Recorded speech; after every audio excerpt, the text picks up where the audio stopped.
자, 반갑습니다. 자, 부산의 역사와 문화 제11주차 해방 후 부산의 현실과 민족운동. 벌써 이제 해방 후의 부산의 역사와 문화를 공부하는 시간이 됐네요. 이제 앞으로 한 4차시 동안에 부산의 현대사의 모습을 여러분과 함께 공부를 하려고 합니다. 부산의 현실이라는 것은 보면 대체로 그동안에 우리는 전체적으로 뭐 중앙에서 건준이 어땠다, 그죠? 조선공산당이 어땠고 한국민주당이 어땠다, 뭐 이런 얘기 많이 했는데 구체적으로 부산에서는 도대체 어떤 흐름으로 해방을 맞이했고, 그래서 해방 속에서 부산의 역사는 또 부산 자체의 민족운동은 어떻게 굴러갔는지 우리는 그동안 제대로 배운 적이 없는 것 같아요. 그죠? 뭐 이런 부분을 좀 우리가 좀 알아야 우리 부산이 뭐 해방 이후에 어떤 모습, 사실 우리 모습이잖아요. 우리 모습을 너무 우리가 등한시했다 이런 생각이 듭니다. 그래서 앞으로는 해방 직후의 여러 가지 문제들 이런 것들을 한번 살펴보려고 합니다. 자, 어, 우리 부산에 언제 서울에서는 9월 6일 날 이제 조선인민공화국이 만들어지고, 그다음에 9월 7일 날 이제 미군이 이제 진주를 하죠. 저기 인천을 통해서 들어오는데, 우리 부산의 경우에는 9월 16일 날 미군 선발대가 진주를 하게 됩니다. 그래서 예철도 호텔에 본부를 두고 부산부 청사, 그 당시에 청사는 저기 지금의 롯데 호텔 자리에 있었죠. 부산부 청사를 이제 미군이 장악하게 되죠. 그래서 9월 16일 이전에는 우리 건준이라는 조직, 건국준비위원회, 경남도위원회, 그 다음에 부산시위원회, 이 건국준비위원회가 각각 이제 부산 지역의 행정권과 치안권을 가지고 이렇게 나름대로 부산에서의 해방을 준비하고 있었습니다만은, 이제 9월 16일 미군이 들어오면서 미군 제24군단 제6사단이 경남도청하고 부산부청, 그다음에 동양척식주식회사 등을 접수했습니다. 그러니까 9월 16일의 상황이지요.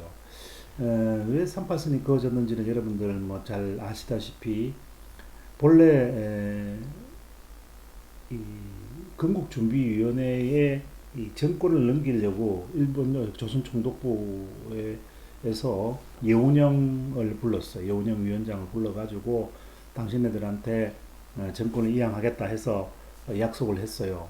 그래서 이제 뭘 하겠다 여러 가지 약속을 했는데, 그 중에서 이제 치안권, 행정권을 넘기겠다는 항목까지 있었지만, 근데 일본의 그 조선총독부 즉 일본인들은 여운형의 건국준비위원회를 앞장 세운 것은 나름대로의 이유가 있었어요. 그게 뭐냐면은 지금 북쪽에서 소련군이 지금 파죽지세로 8월 10일부터 막 내려오고 있거든요. 그래서 청진을 상륙하고 8월 10일 날 파죽지세를 38선 쪽으로 향해서 내려오고 있으니까 미군은 아직 저기 오키나와 쪽에 있고, 그래서 이 조선총독부가 딱 보니까 조선 반도 자체가 완전히 소련의 영향권으로 들 것 같단 말입니다. 그러니까 이 소련의 영향권에 들면 이건 분명히 조선 총독부가 미리 소련과 연관성이 있는 인물들을 통해서 소련이 들어올 것을 예측하고, 그래서 정권을 그래서 이렇게 만들어내야 되겠다, 그 이양을 해야 되겠다 이런 전략을 가졌나 봐요. 그래서 조선 총독부가 8월 15일 날까지는 여운형의 이 건국준비위원회의 행정권을 이양하겠다는 입장을 가졌는데, 8월 19일 날 이 하지 중장이 조선 점령 보고문을 내리지요.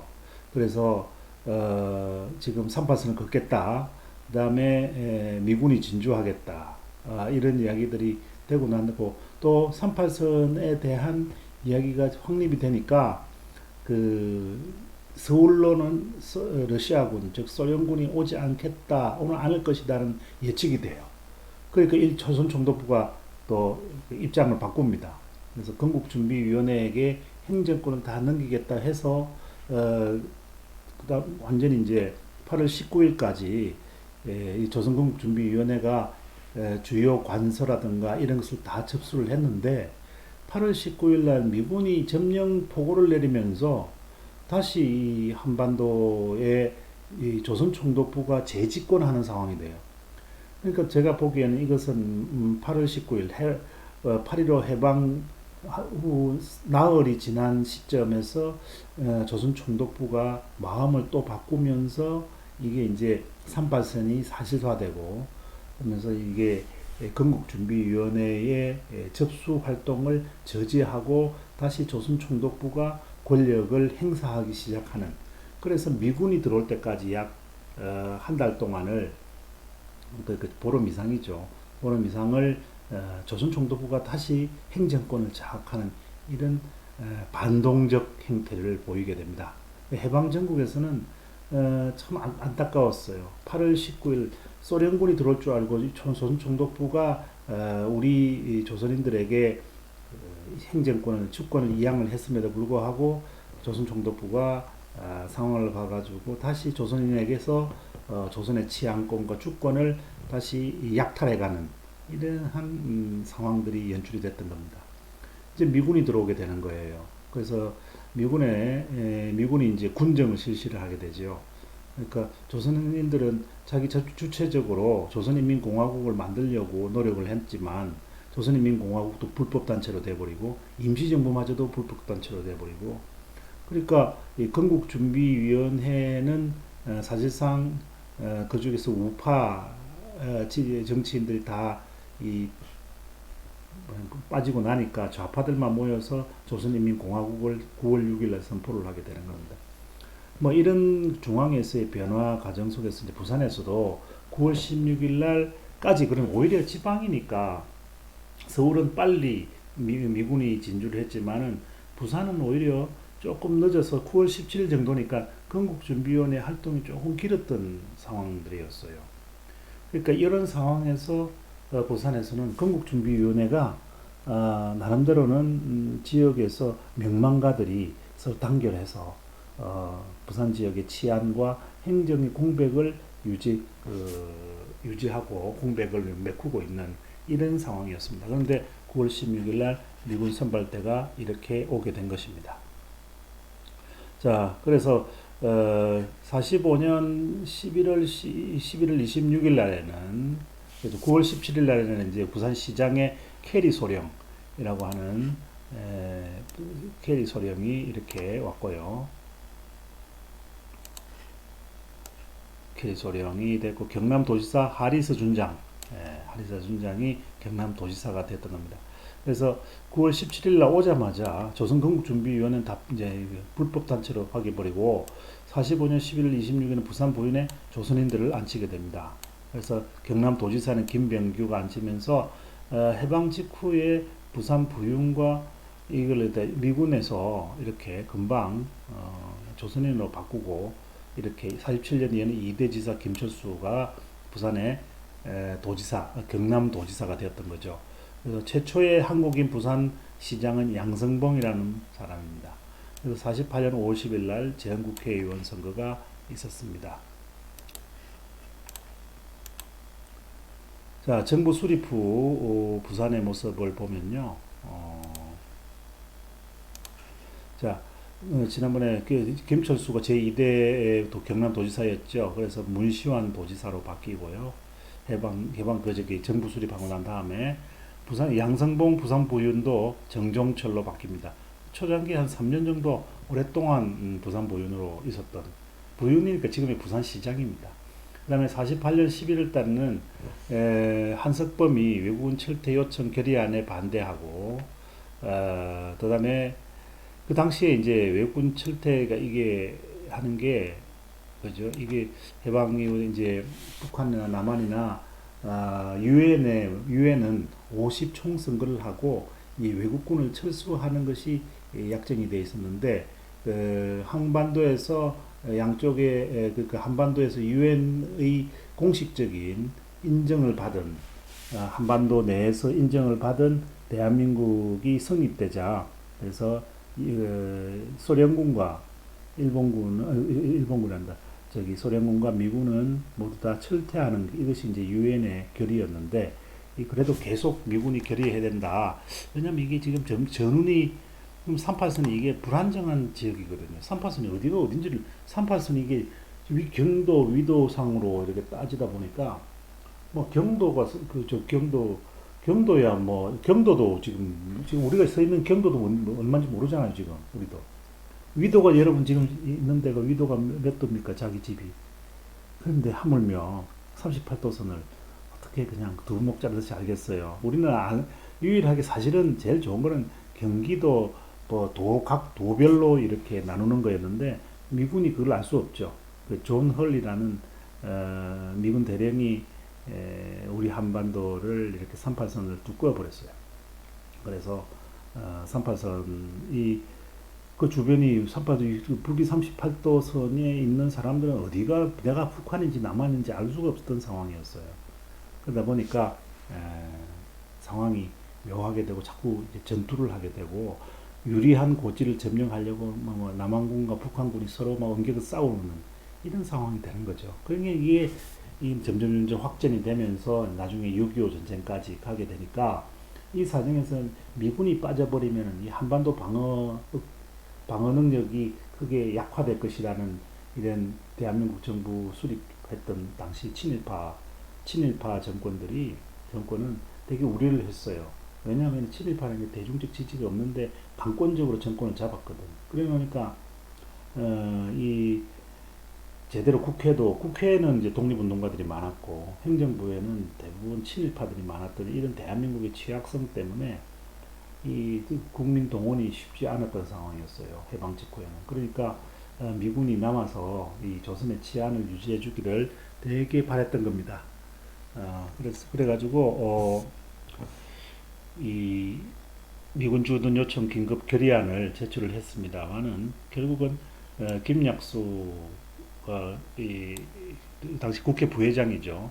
여부했던 외군 철퇴 요청 결의안이 국회에서 95대 37로 부결이 되었습니다. 그래서 이 계속해서 외국군 철퇴를 하지 말아야 된다라는 이런 여론이 있었습니다만 유엔 결의니까 어쩔 수 없이 이렇게 미군이 철퇴를 한 거죠. 또 미군 입장에서도 충분히 이 당시에는 중국도 아직 그 공산화가 아직 안 된 상태였어요. 그래서 한반도에서 물러가도 중국이 아직도 뭐 중국 국민당 정부도 있고 그러니까 함부로 한반도에서 북한이라든가 소련이 까불지 못할 거라고 생각을 했죠. 그러나 그게 착각이었습니다. 어쨌든 49년 6월 24일 날 부산 국회의원들과 지역 유지들이 부산특별시 성격 기성회를 발족합니다. 이게 이제 49년 6월 24일 부산에 특별시를 만들어야 된다. 이게 이제 부산으로 모든 물자가 들어오고 또 우리나라에 항도 두고 모든 사람들이 막 들어오니까 부산 항을 통해서 들어오는 거예요. 그러니까 이 부산이 확실히 뭐 그냥 비약적으로 커지고 이런 상태에서 부산항을 이렇게 부산 특별시를 만들자 이렇게 하려고 했어요. 그래서 49년 8월 15일 날 부제가 폐지되면서 부산시가 됐어요. 이때부터 이제 부산시의 장을 부산시장, 그죠? 그 전까지는 부산부였어요. 그래서 그때 그래서는 부윤이라 불렀죠. 이 일본식이 발음해서 이제 부산시가 된 겁니다. 49년 10월 28일 날 부산특별시 성격 동의안이 이렇게 만장일치로 통과가 됐어요. 49년 10월 28일인데 1950년에 이제 제2대 국회 본래 1948년에 재헌국회는 임기가 2년이에요. 이거 꼭 기억해야 됩니다. 그래서 이 50년 5월 30일에 진짜로 이제 4년짜리 국회의원을 뽑는 게 1950년 5월 10일이었는데 이때 이제 부산에서 장건상 유명한 그 임시정부 이때 이대수는 임시정부 요원들이 많이 이렇게 대거 국회의원에 나섰어요. 그래서 국민의 지지를 많이 받았어요. 본래 그 처음에 48년 50총선거에서는 그 대한국 독립당 즉 임시정부가 참여를 안 했거든요. 그랬는데 왜냐하면 분단 정권은 참여할 수 없다는 김구 선생이 강력한 뜻이 있었고 이러니까 임시정부 요원들이 참여 안 하다가 50년 선거, 50년의 5월 선거에서 국회의원 선거, 제2대 국회의원 선거에서는 이렇게 장건상 같은 이런 임시정부 요원들이 대거 이렇게 당선되는 이런 상황이 됐습니다. 그러니까 이제 이승만이 깜짝 놀란 거죠. 이래가지고는 어, 대통령을 그 당시에는 어디서 뽑았습니까? 국회에서 뽑았거든. 그러니까 국회에서 이승만 지지 세력이 거의 뭐 50명 이하로 줄어들어 버리니까 그죠? 한 200명 되는 국회의원들 중에 50명밖에 안 되니까 나머지 사람들이 단결해가지고 다른 사람 뽑자 그러면 대통령이 막 갈리는 상황이었어요. 그래서 대통령이 갈리는 이 공포 때문에 52년 6월 24일 날 52년 6월 24일 날 대통령 직선제 개헌을 위한 부산 정치 파동을 일으킵니다. 이승만이. 그러니까 나라의 중요한 결정적인 지점에서 이승만은 이런 행패를 부린 거죠. 그렇죠. 그런데도 이 민주주의 발전에 정말 마이너스를 많이 줬던 이런 행동을 하게 됐습니다. 전쟁 전 인구가 부산이 47만여 명으로 이렇게 증가를 했어요. 이 부산 인구가 이 일제 시대에 그 뭡니까 일제 시대에 한 20만 가까이 이렇게 증가를 했습니다만은 이게 이제 6.25 직전까지는 47만까지 니까 얼마나 증가를 한 겁니까? 그죠? 그래서 6.25 전쟁 발발로 부산이 이제 임시 수도가 됐는데 정부는 저희 도청, 그죠? 경남 도청에다가 부산시청은 각종 행정기관, 그죠? 그 다음에 부산지방법원은 사법부가, 부산극장은 국회, 이렇게 해서 부산극장이 국회가 됐던 겁니다. 그래서 1905 6.25 전쟁이 발생하고 이때 국민방위군 사건, 거창양민 학살 사건, 부산 정치파동, 정부 통령 선거, 지방자치제 선거 등 중요한 정치적 사건이 발생을 했죠. 6.25 전쟁 가운데서 참 국민방위 사건은 수많은 우리 그 젊은 장정들이 동원돼서 군인으로 잡혀가서 가지고는 굶어 죽었어요. 수만 명이 굶어 죽는 이런 비참한 상태가 됐고 거창양민 학살 사건은 빨갱이다 그래가지고 한 마을 신원리 전체 마을 사람들 그냥 몰살을 시키는 이런 있었고요. 아까 말씀드렸다시피 52년 6월 24일 날 대통령이 국회에서 뽑으니까 국회에 야당 의원들이 지금 너무 많거든요. 뭐 75%가 야당이니까 그래서 부산 정치 파동을 일으켜가지고 부산 금정산에 빨갱이가 왔다 뭐 이렇게 해가지고 그때부터 타락을 해가지고 발췌 개헌을 해서 국민 직선제, 대통령 직선제로 바꿔버린 발췌 개헌을 하게 되는 이 부산 정치 파동 이런 게 그래서 정부 통령 선거를 하게 되는 본래는 선거가 없죠. 국회에서 뽑았으니까. 그래서 이런 것들이 있습니다. 그다음에 52년 4월 달에는 8구에서 그러니까 52년 4월 달에 부산시 의회 지방자치제죠. 이 당시에는 지방자치제가 헌법의 기반이었는데 이 지방자치제가 실현되면 그래서 48년도에 일단 뽑고 52년도에 8개 선거구에서 35명의 의원이 선출되었습니다. 근데 대부분 무소속이었어요. 그러니까 그만큼 자유당 이런 쪽에 자유당이라든가 이런 독립 촉성이라고 하는 이승만 당이 인기가 없었다는 이야기였죠. 그 다음에 51만 명의 인구가 84만 명으로 확대됩니다. 피난민이 40만 명이니까 47만 명에서 84만 명으로 55년에는 100만 명으로 지금 그러면 뭐 얼마나 늘어나는 겁니까? 그죠? 불과 몇 년 만에 2배 이상의 인구가 늘어나는 이런 확대 일로를 겪었던 것입니다. 자, 이런 과정에서 이제 일본에서 많은 동포들이 귀환하게 되는데요. 특히 이제 부산항으로 많이 들어와요. 부산항 들어오면서 이제 시모노세키, 센자키, 하카타, 사세보, 마이츠루 등에서 조선인이 귀화를 하게 되는데 오면서 우키시마호 사건 유명하죠. 여기에 우키시마호 사건 당시에 수많은 조선인들이 오면서 여기서 그때 남아있던 기뢰가 있었어요. 기뢰.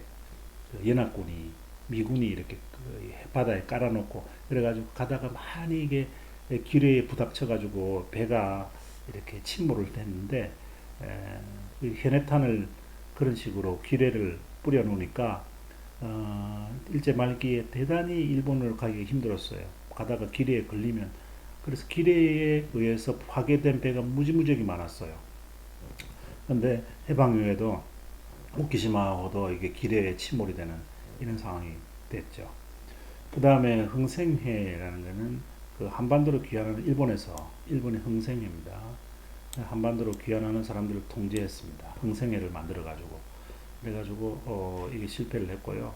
그래서 이 제일본 조선인연맹 이게 이제 나중에는 제일본 이 조련이라고 그러는데 조련 이 조련이 나중에 이게 발전되면 민단 이게 두 개로 나눠지죠. 하나는 민단과 하나는 조총련 총련 그죠? 이 조총련으로 이래 나눠집니다. 대강 이랬습니다. 나중에 복잡하게 조직이 만들어집니다만은 민단 세력이 과 이제 조총련 세력 이 두 세력으로 나눠지는데 주로 이 당시에는 이 조련 세력이 많았어요.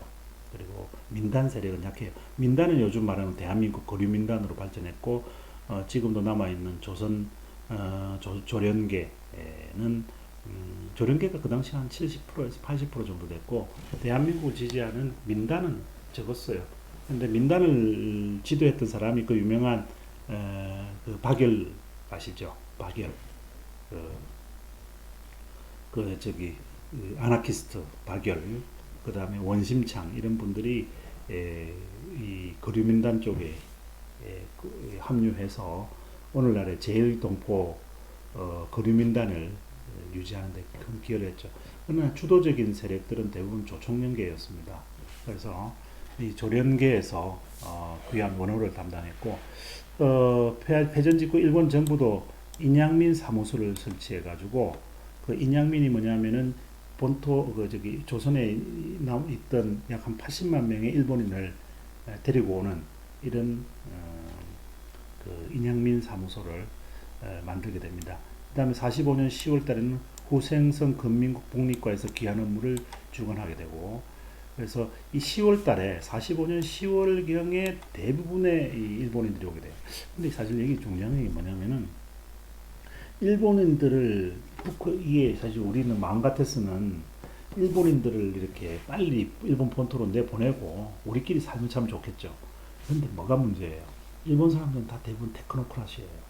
기술자들, 그 다음에 행정가들, 뭐 이러니까 높은 기술 능력과 행정 능력을 가진 사람들이 일본 사람들인데 이런 사람들 내보내면 조선이 어떻게 되겠어요? 그죠? 갑자기 모든 시스템이 붕괴되잖아. 그래서 북한은 이 김일성이 북한에서는 일본인들을 안 내보냈어요. 너희들 그 자리를 지켜가지고 그 국가 기관 산업을 계속 유지할 수 있도록 도와라 이렇게 했는데 남한에서는 무조건 내쫓아버린 거예요. 이게 어설픈 이제 민족주의인데 다 내쫓아버리니까 다 10월 정도면 다 일본으로 가버렸어. 그러니까 그 다음부터는 조선 남쪽에 남조선이라고 그러죠. 남한 지역에 대단히 어려운 상황들이 봉착하게 됩니다. 이게 무슨 하나 기차를 운영시킬 기차 하나도 운영할 수 없는 이런 상황이 됐어요. 그래서 거기에 관련자들이 기차 실제 기관사도 아닌 사람들이 그 도면이라든가 설명서 보고 기차를 운영하다가 기차 사고가 나고 별 큰 난리가 나기도 했지요. 그래서 일본이 굳이 일본인들을 하루아침에 내보내는 것이 옳았는가 이런 생각도 들 정도로 뭐 일본 사람들이 줬으니까 가야지 이런 게 다 단순한 민족주의입니다. 그죠? 정권만 찾아오면 그 사람들을 잘 활용해서 우리가 연착륙시켜야 되는 거죠. 그 일제시대에 성립되었던 그 시스템들을 연착륙시키고 그 다음에 악법들은 제거하고 그래서 그 다음에 내보내면 북한처럼 내보내면 북한이 상당히 경제개발이 오랫동안 유지되고 북한이 한때 74년까지 남한을 GDP에서 앞섰죠. 거기 앞서게 된 이유가 뭐냐면 바로 일본인들을 안 보냈어요. 그래 끝까지 안 보내다가 나중에 이제 보냅니다만은 어쨌든 제일동포 귀환자는 46년 12월 일본 사람들은 10월달 다 갔고요. 우리 쪽으로 오는 사람들은 46년 12월 정도에 종결이 됩니다. 그래서 일본 사람들은 빨리 가고 조선 사람은 늦게 오고. 그러니까 일본 사람들은 조선 사람들을 빨리 내보내는 것보다는 조선 사람들을 조금씩 내보냄으로써 당장의 큰 피해들을 줄여나가는데, 조선에서 일본인들은, 제주 일본인들은 모든 키워드를 다 쥐고 있잖아요. 그 사람들은 한목에 내보내니까 양쪽 국가에서, 그죠? 대단히 어려운 국면이, 일본은 뭐 상대적으로 그저 편했겠죠. 천천히 조선 사람도 보냈습니다만 한국에서는 그냥 갑자기 일본인들 내보내고 이런 상황이 됐던 겁니다. 그래서 이때는 명분보다는 실리를 잘 택해야 할 상황들인데, 이런 것들 잘 안 되다 보니까 어려움이 많았죠. 자, 44년 말 제일동포는 193만 6,843명. 그 다음에 47년 9월 내무성 조사는 52만. 그러니까 약 44년부터 47년까지 약 140만 명 정도의 동포가 일본에서 한반도로 왔고, 바로 부산항이 그 귀환의 자의 선박들이 대체로 왔던 제1부두, 그죠? 여기서 오게 됩니다. 그러니까 140만 정도 오니까 부산 인구도 급속도로 늘어나는 거예요. 부산 인구도. 그래서 얼마 안 되던 인구가 갑자기 크게 늘어납니다. 부산에서 마련된 환전소에서 일본 은행권을 조선 은행권을 환전해주고 뭐 이런 과정들을 거치게 되는 거죠. 자, 부산 지역 일본인 수를 한번 보겠습니다. 부산 지역 일본인 수 보면은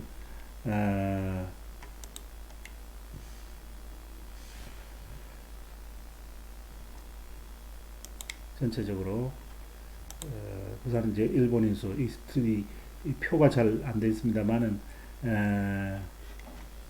부산 지역 일본인 수. 자, 해방 직후 부산 일본인들 철수 과정을 보면요. 8월 17일 조선 총독부 9호 본부가 설치되고, 8월 20일 고한마루 흥한환이죠. 그 다음에 덕구주마루 해가지고 이 귀환선이 출항을 하게 됩니다. 그래서 9월 이후 귀환이 체계화되고 일본인 세화회라는 데서 담당하게 됩니다. 일본인 세화회.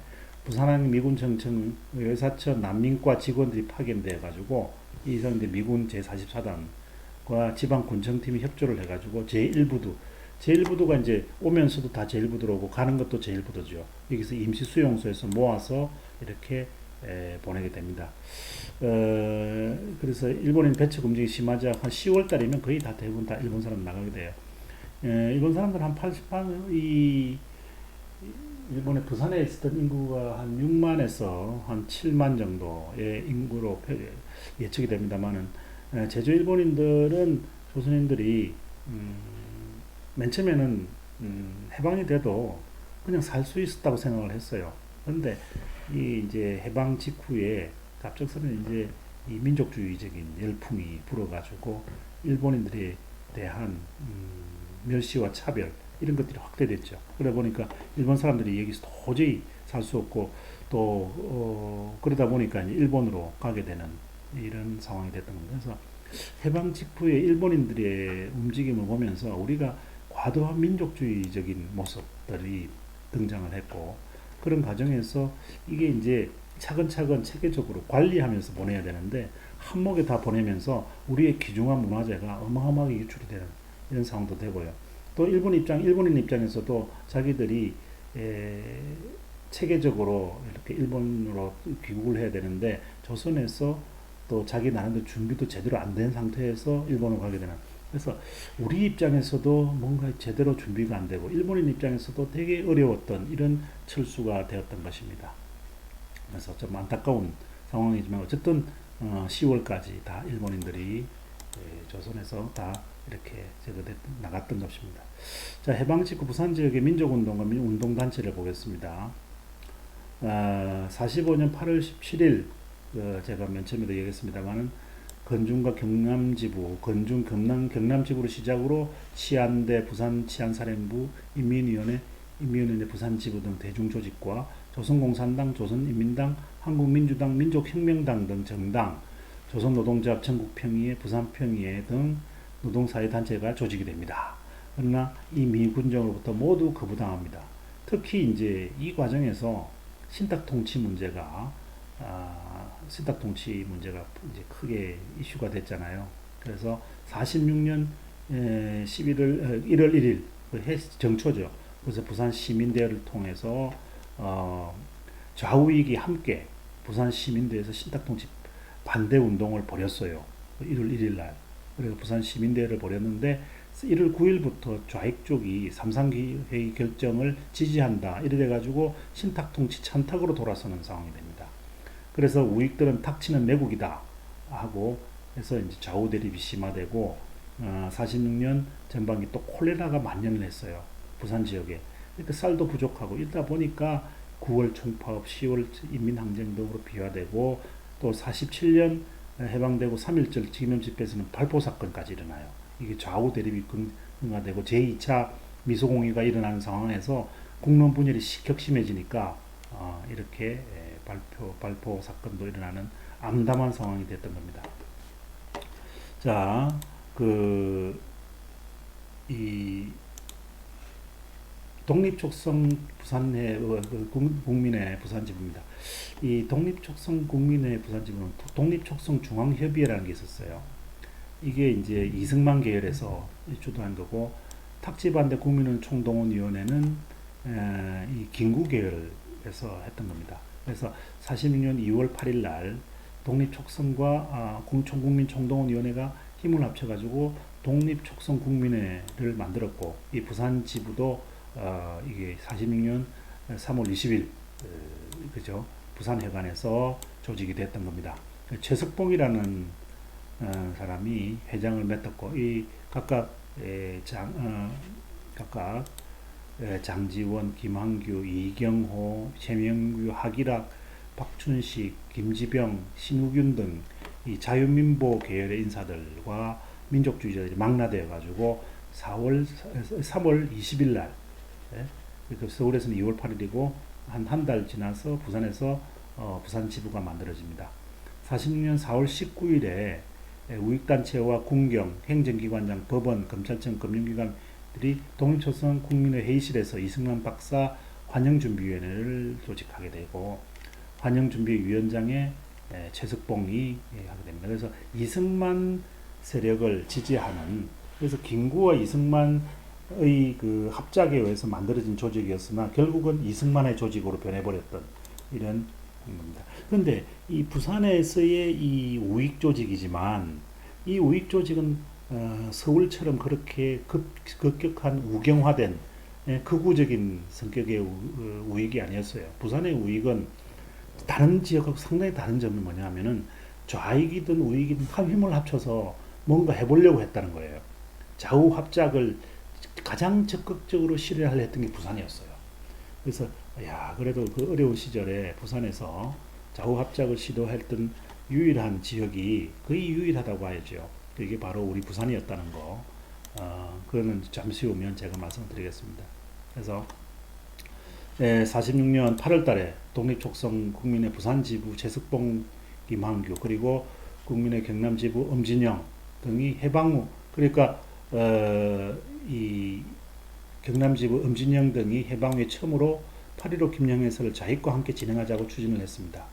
그래서 8.15 1주년 독촉 인사가 인민위원회, 건국준비위원회 인사들이 공동으로 주최하는 노력이 시도가 되죠. 그래서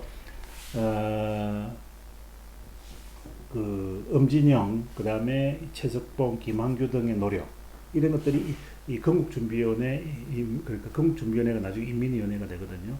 인민위원회 인사들과 힘을 합쳐서 8.15 1주년 광복 1주년 기념식을 했다는 것은 대단히 우리 역사적으로 의미가 있는 모습이었습니다.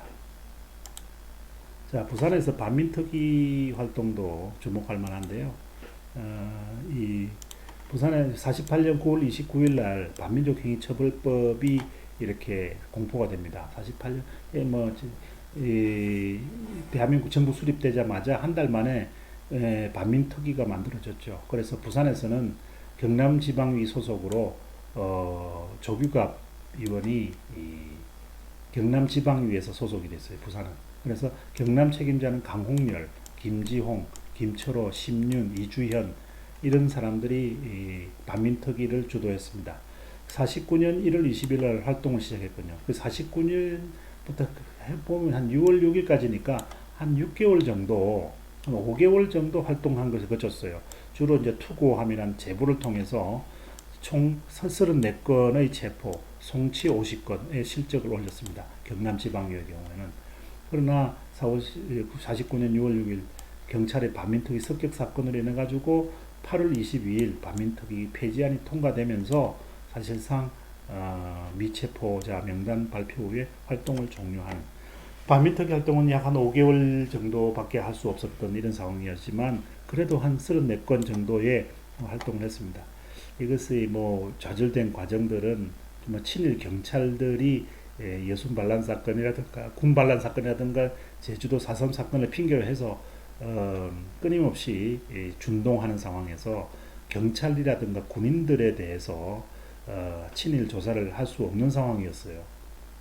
그래서 겨우 이제 뭐 문필과 교육과 중심의 친일파들을 색출을 했습니다만 그것마저도 예의치가 않아 가지고 결국은 반민특위 활동은 실패하고 말았습니다.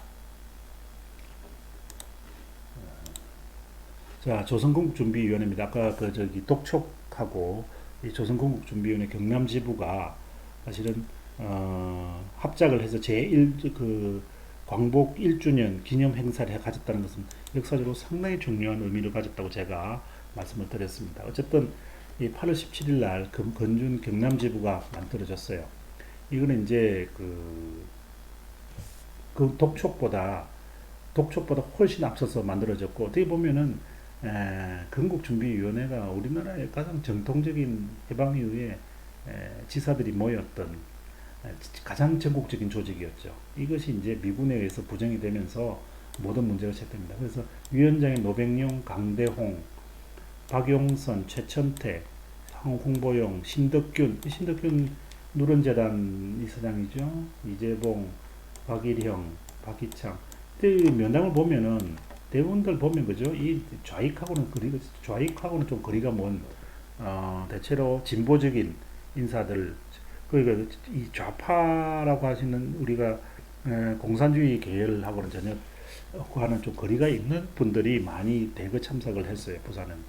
그래서 45년 10월 5일에 이제 건준 경남 대표자 회의를 부산극장에서 하게 되고 경남인민위원회를 결성하게 됩니다. 이게 이제 조선건국준비위원회가 9월 6일 날 조선인민공화국으로 재편되거든요. 그러니까 그 밑에 예하 조직도 건국준비위원회 각 지부에서 각 지역 인민위원회로 전환하게 됩니다. 그래서 인민위원회 결성에 관한 결의문에 보면 본대회를 조선인민공화국 경남도 인민위원회 대표자 대회로 전환하며 행정기관으로서의 활동에 가장 적합한 인민위원회로 조직함과 동시에 건준 경남본부를 발전적으로 해소한다. 그러니까 건준 경남본부를 경남인민위원회로 전환한다는 이야기입니다.